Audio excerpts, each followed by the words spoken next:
abajwiro budikoni Nelson Agaba, Paulo Bamwenzachi, Posiano Kwitonda, Borono Nkwasiwe, Crispino Mubangizi, Isaac Turunawe, Ambrose Ndinumukiza, Alexander Muhumuza, Brian Nwagaba, Felix Bigiro Muhanji, Ronaldo Nwamumpire, Celestina Nkamwesiga, Clement Musabiyimana na Martin Nkurunziza.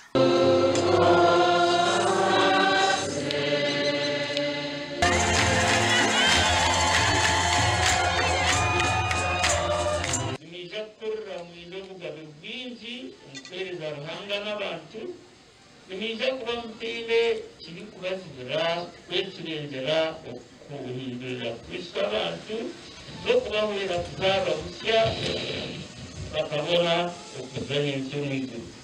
Obirari omugenyi mukuru aha mukoro gw'Minisita w'Ihanga habwe by'esente Henry Musasiza ashabira abantu bona kwejumbira mu program za government ezigenderire kubatungura nka parish development model hamwe n'ezindi.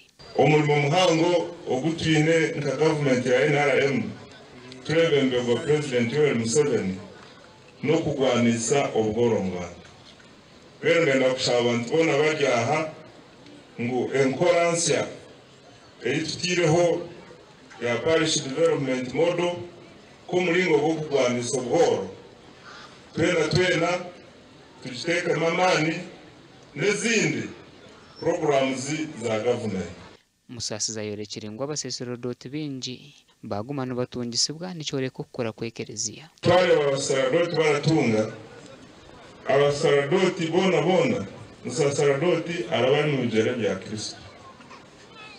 Nyowe tale kinde kinabire ndakunda ngo kuba musaserodoti konka mukama yanyetera ebindi Baba ichogorora fare abasogorora urweto rw'umusaserodoti n'urweto rwa Kristo kandi Kristo niwari kukorera kugira ki uruhikiriza ntabwo utazediza kuri hasi mukuze mu cyangwa kuzoba mu bashabire.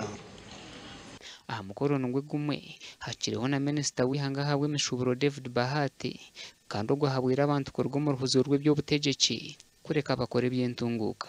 Muhati yarobire gukora tubwire bwa pokopoko. Government ikohereza sente zo kwezesa mutumayo okugira ngo tubaretere ibyo gukora amashanyarazi ameza amashomero nyabura turabashaba mukatozese obubwire okwekora kungura makagitu. Aha mukoro ogu abantu batari bamwe na bamwe bahireyo obuhwezi kushagika omurumo gwo kushomesa abafaza. Gasha kwa Job namanya.